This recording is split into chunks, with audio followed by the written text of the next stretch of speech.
Hello and welcome back to the DJ Frequency. Dino, great to see you. You too, my friend. How are you? Always good, Dino. Always good when we get to sit down and talk music. And you put forward on the plate of podcasts for today's episode the songs we remember our parents playing. And obviously, we're there, we're forced to listen to it, but then it becomes a part of us. Dino, I'm excited about today. It is a good one. I mean, my parents loved their music. They had a big vinyl collection.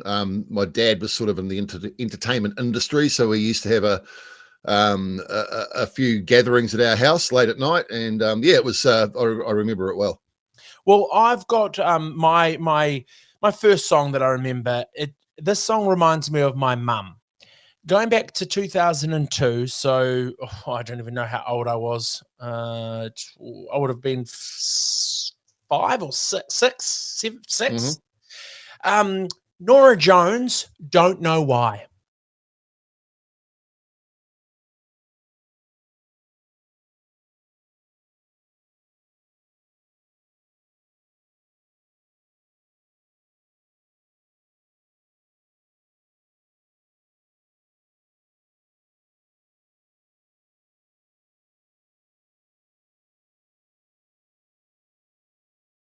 Lovely song, isn't it?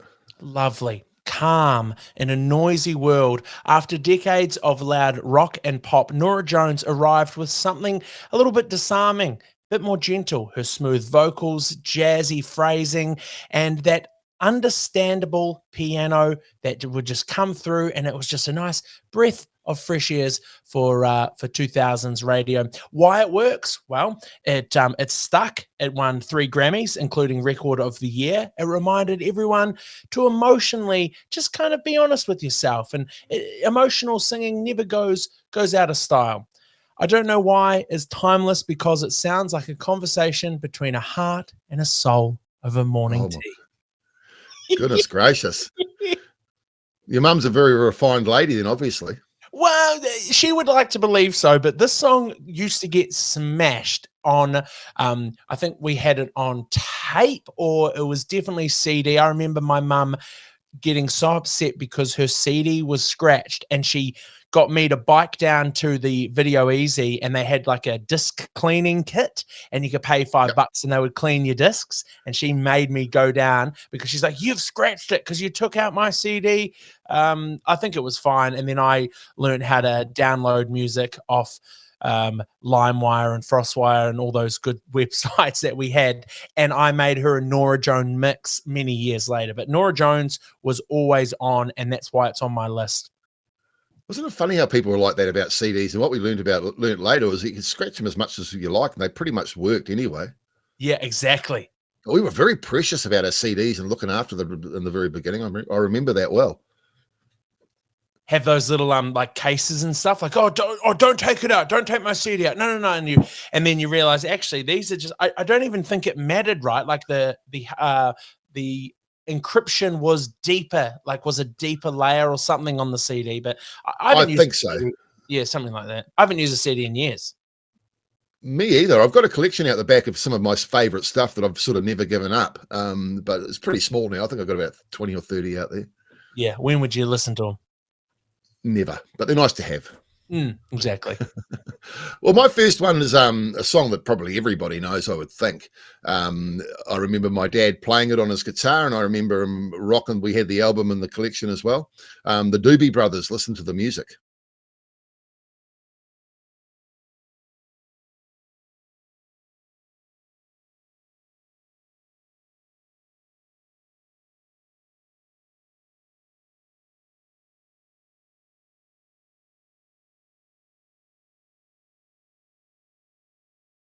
Tune. Great tune, eh? I mean, you can't go past it. I remember my dad used to be able to play it on the guitar. He wasn't much of a singer. He was an okay singer, but he was an entertainer. So he harks back to the days of the dine and dance where you went to a dinner and a show. And he was in the show. So they did like Long John Silver nights and Robin Hood nights and all these different themes. And he was always sort of the main character, if you like. But I remember having some gatherings back at our house after work, and people there, and used to get up in the middle of the night and try and hide in the corner and listen to what was going on. But I remember this song playing. Listen to the music. Yeah, fantastic song. But I mean, the Doobie Brothers too. I mean, Californian Boys off the album Toulouse Street that was off.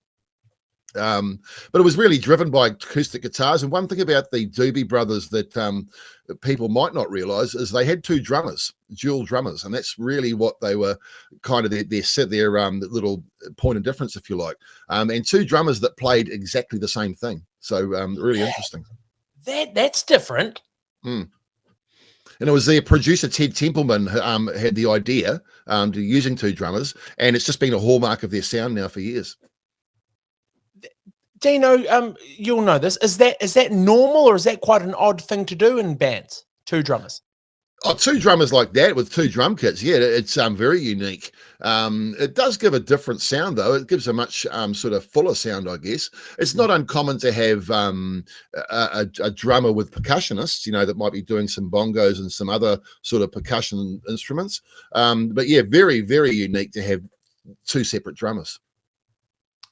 Yeah, that's it. What an interesting fact. I did not know. I know the song, I know the Doobie Brothers, but I definitely didn't know that they had two drummers. And what a song to remember your parents with, and your old man rocking out to it.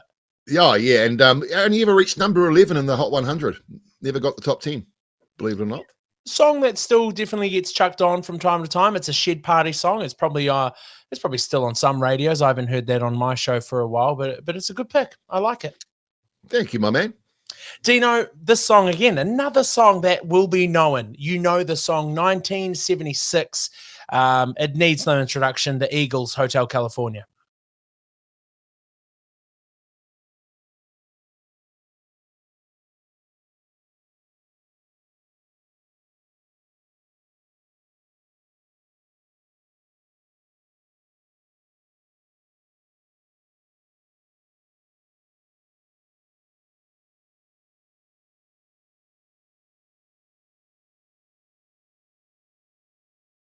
You can check out anytime you like, but you can never leave. This song again reminds me of my parents, mainly my dad. My dad loved the Eagles, and I didn't know why at the time, because I'm a kid and you're just listening to music and it's up loud while mum and dad are doing housework. But with lyrics about a luxury hotel that turns out to be a trap, it kind of becomes a bit of a metaphor, which is about the American dream and the delusional ideas around the American dream. But as a kid, I didn't know what the heck they were singing about. They called it their interpretation of the high life in LA, where success is often visible with strings that you can't see. Who's pulling the real strings? The layered acoustic guitar, of course, the mystical riffs and picking, and just cool wind in my hair. These lyrics that really painted a picture. It was almost poetry. And even now, when the song comes on, welcome to the like it hits till this day. I think, again, a timeless song, but this reminds me of my dad. And what a song. 1976, the Eagles, Hotel California. Dino, do you know much about this song? Do you know much about the Eagles? Oh, 100%. I love the Eagles. I mean, I know a lot about the Eagles. Yeah. One of the things I used to love about the Eagles was Don Henley, the drummer, used to do a lot of most of the singing. And I love a singing drummer. Hotel California, he's the vocalist on that. It's a real sort of metaphorical song. There's a lot of lyrics in there that on the face of it seem to have a very simple meaning of this hotel somewhere in the middle of nowhere where it's a bit windy. And you can go there, but there's something magical about this place where you can never leave. But yeah, so metaphorical that I was a young kid when that song came out. And heard it, as I got older. It took the lyrics very literally. As you get older, you realize they're not so literal. It's a great song, and I think to this day, and even beyond our time, that song will live on. I play it every week, at least once a week on my live stream. Yeah, it's a banger. My second one, Neil Diamond, Sweet Caroline.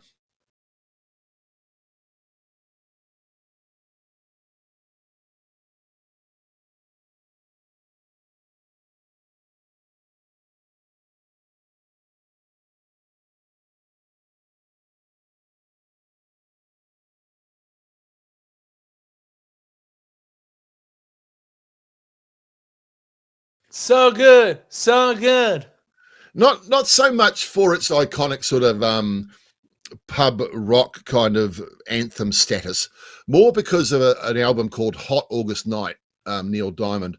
Uh, Neil Diamond's Hot August Night was recorded in the Greek Theatre in Los Angeles over I think 3 or 4 nights in August 1972. It's a double LP, and it really captures Neil Diamond's really dynamic connection that he had with his audience.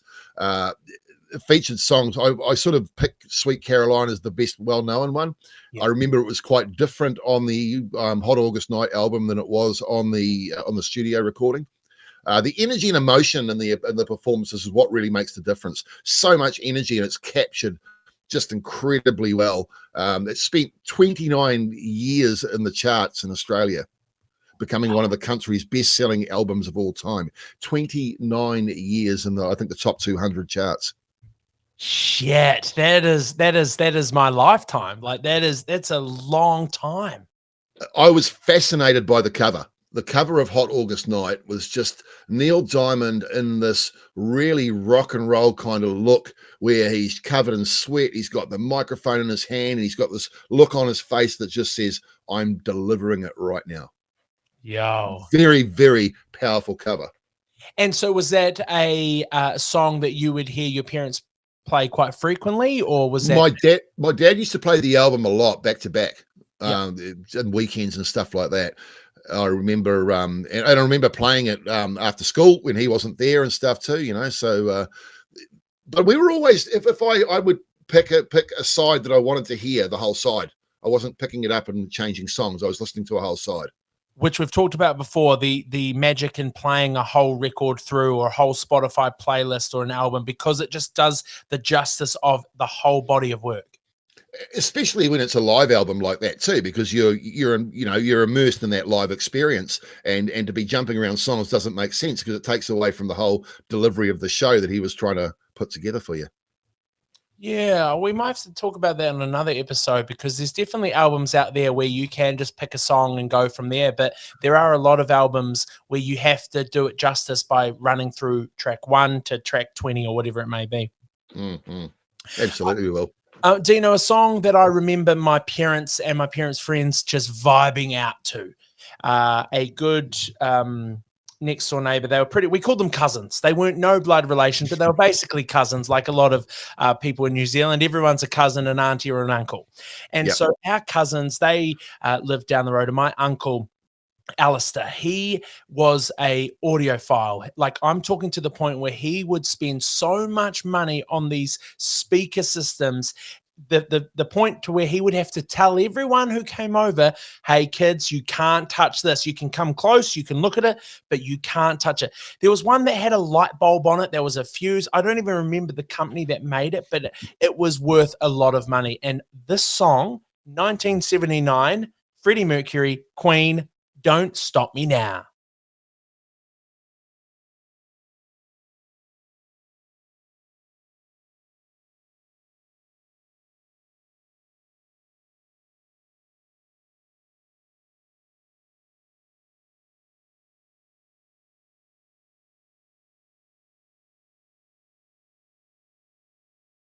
That is a song and a half. What a powerful song that is.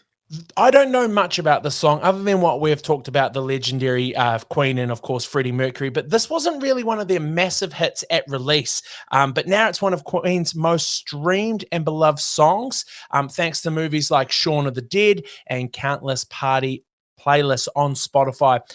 It's still impossible for me to sit still when this song comes on. If I get the zoomies like a dog, I get the zoomies when the song comes on. It's happy. You listen to the lyrics and it just, you're having a good time and you don't want to stop, and nothing's going to slow me down. I'm going to get it. I'm going to party, and you can't stop me now. I'm unstoppable until the song ends at 3 minutes 25. But Queen, Don't Stop Me Now. I remember my parents partying hard with the aunties and uncles, and we'd be watching the rugby, and then after the rugby game, because my cousins had a big TV and we'd all go and watch it on the Sky Sports or whatever it was at the time. And then they would party and they would drink. And I remember falling asleep in the lounge room on the couch, listening to the noise and the parents outside having a cigar, or it could have been a doobie, but I don't know. I was young and just being like not invited to be there, but it was like I got to see the world of your parents, like after hours, when you're normally supposed to be asleep. I would just be kind of zoning out on the couch, listening to the murmurs of the afternoon, evening, and I loved that feeling. Well, that song in particular is, I just remember the power of it. It works so well in movies as well. And what I'm picking out of this now with these songs you're picking is, I think your mum and dad might be about my age. Yeah, they very much could be, Dino, which is, and we don't need to say how old we are because, No. but when you're pushing 70,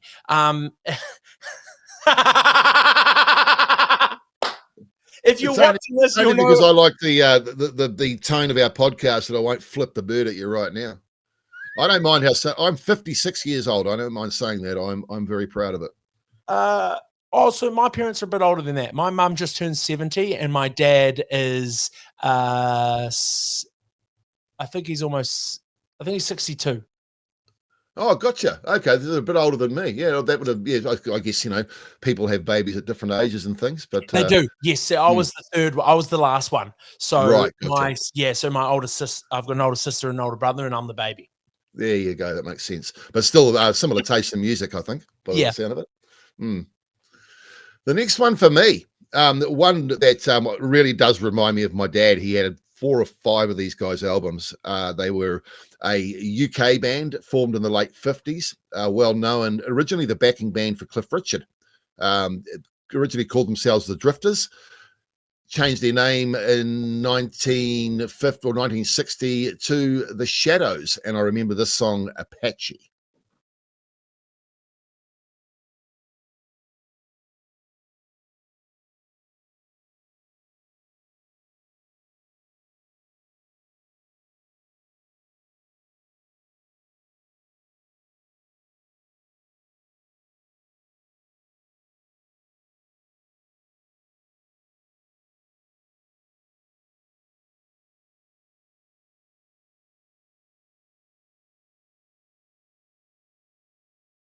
Dino, not one that comes to mind. I've never heard this song. Oh, the Shadows are an unlikely looking band, and you see them on the cover of the album. Core members were Hank Marvin, Bruce Welch, Jet Harris, and Tony Meehan. Helped to pioneer the UK sort of instrumental sound. There's no vocals; it's all guitar instrumental. They become one of Britain's most successful bands in their own right, scoring numerous #1 hits in the early 60s, songs like Wonderful Land. There's one called FBI, Kon-Tiki, and this song Apache. Apache was actually a cover written by these guys going to escape me now, doesn't matter. But Hank Marvin played a clean sort of Fender Stratocaster tone, a really haunting sort of echo. If you ever listen to Apache one day, it was a defining moment in instrumental rock. It topped the UK singles charts for 5 weeks, influenced generations of guitarists. Melody, twangy tone, synonymous with early British rock is how it progressed. But my dad loved the Shadows because he was a guitar player, so he used to like to pick along with it and try and play along and then try and play it by himself later. He was a pretty good guitar player. Did he ever come close to mastering the song for you? I don't know if he mastered it. I think he had bits of it worked out pretty well. So he'd play bits of it and then move on to something else. So I think he had pieces worked out. Don't know if he ever played the whole thing though. But he could play a lot of songs and he could sing a little bit, as I said before. Do you play any instruments, Dino, other than air guitar? I can. Other than I'm a brilliant air guitarist, probably one of the best in the globe. But no, I can play a few chords on the guitar. I can play by ear a little bit on keyboards, but no, I wouldn't call myself a musician by any stretch. Yeah, that's so cool that your old man had that skill. Playing guitar is very fun, and when someone plays it well, even if it is just little bits of songs, it's just nice because sometimes you don't want to hear the full song anyway. You just want to hear the best bits. Well, as a 56-year-old man, one of my biggest regrets in life, if I had any regrets, was not learning a musical instrument. I would have loved to have known how to play the piano, for example. Loved to have Life's known not how to. over yet, Dino. I'm just saying. Well, No, I wonder no, where I get the time to sit down and learn guitar. I have got a guitar out the back. Hey, who knows? never say never, please, Dino. Never say never. We could do a little DJ frequency challenge. Challenge you to learning I don't know, a song. Maybe we could do that. Oh God, don't Um, don't even. you'll know this group. I think we've mentioned them before. 1996, the song was released by the Smashing Pumpkins. It's 1979.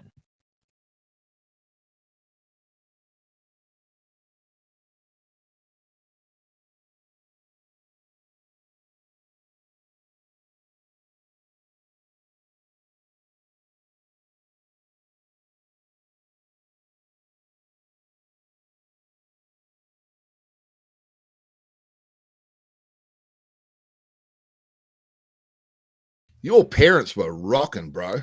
Yeah, they had good music taste. Oh, I And you'll want to say grow up at your house.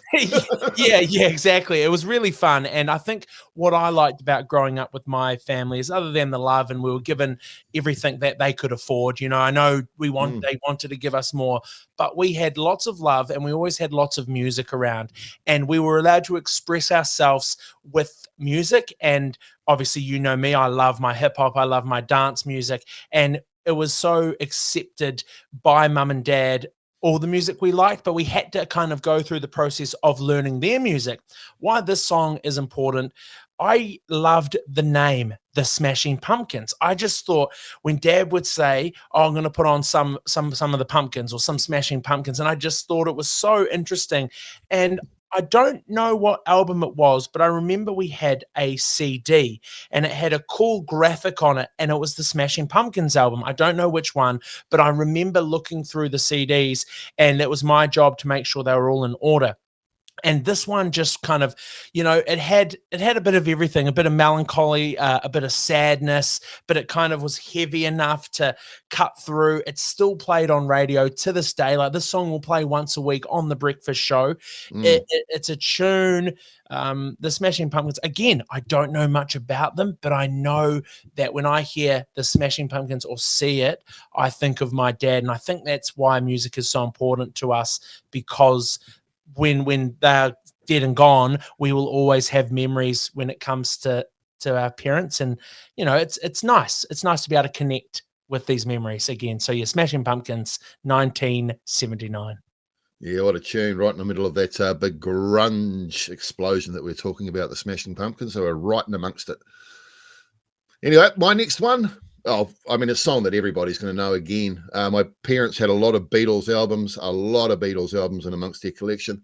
But one album that really used to stick out to me was Abbey Road and the song Come Together.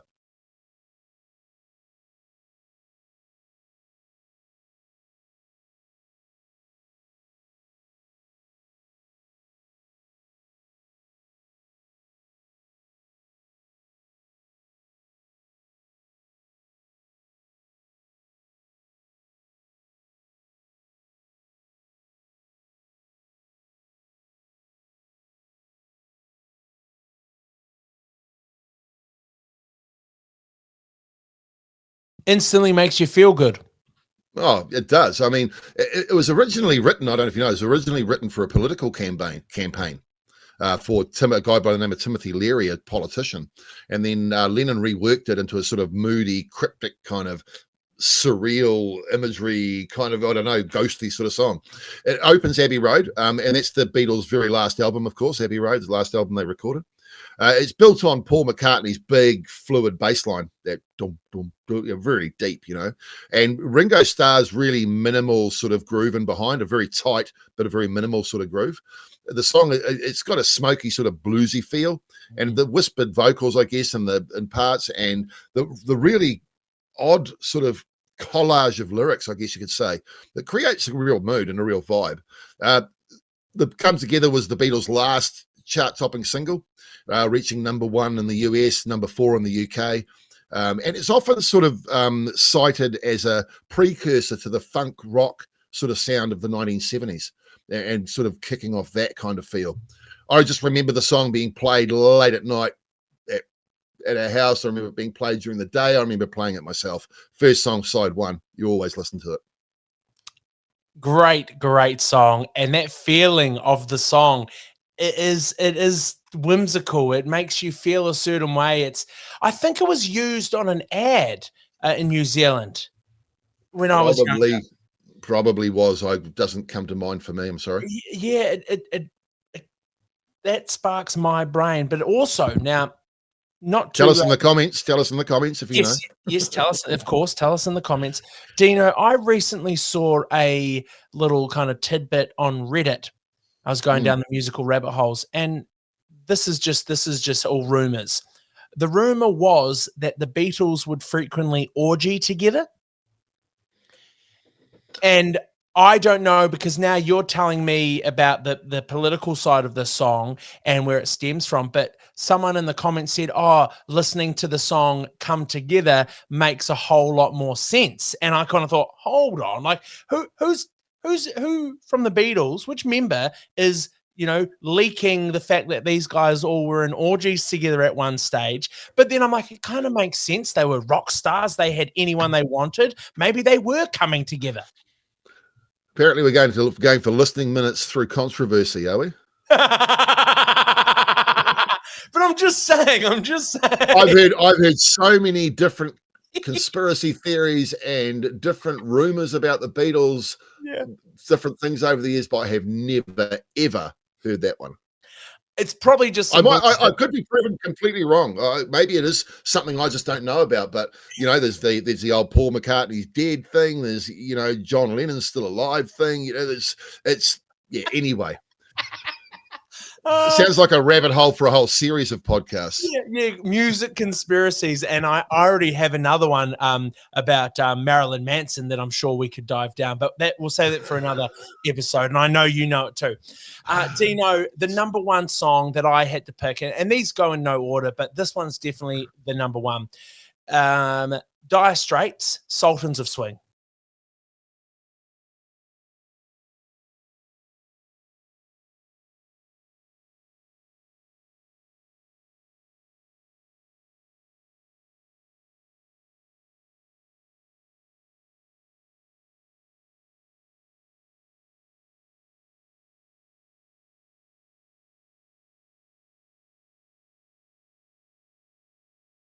Oh, Tune. Yeah, dude, I don't know what to say. You've just coming up with some bangers today. That guitar solo on that song is just, magic song. Story time that just stood out. It stood out in the late 70s, a time that was dominated by punk and disco flash, written because old mate, now I can't pronounce his last name, Mark, is it Knopfler. Knopfler. Okay. Knopfler. So old mate Mark Knopfler, he stumbled into a bit of a dive bar in London. It was a pub, dive pub, and it was empty, but there was a band with the name of the Sultans of Swing. And apparently, according to Mark, they were just rocking. They were putting their blood, sweat, and tears in.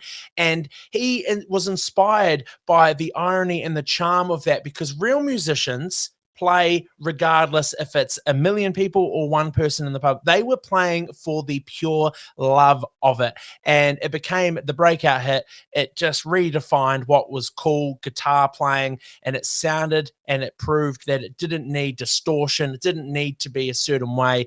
It worked perfectly. And that guitar solo, just the soul tunes, just magic. Magic.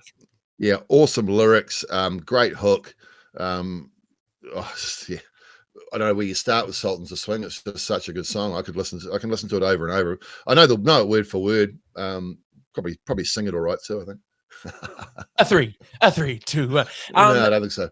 Dire Straits, they've got a back catalogue of great music, and the only other one would be Brothers in Arms that I could relate to, but these were songs that my dad would play over and over again, and Sultans of Swing was definitely one that I remember being chucked up on the stereo system that we had, and he always made sure that if I was making him a playlist, on CDs for his truck. Dad's a truck driver. He would always make sure Dire Straits' Sultans of Swing was on the mix. It's really cool. Beautiful song, man. Love it.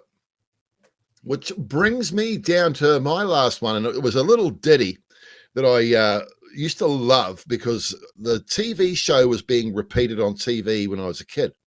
And I'm talking about that fabricated band called the Monkees and the song The Last Train to Clarksville.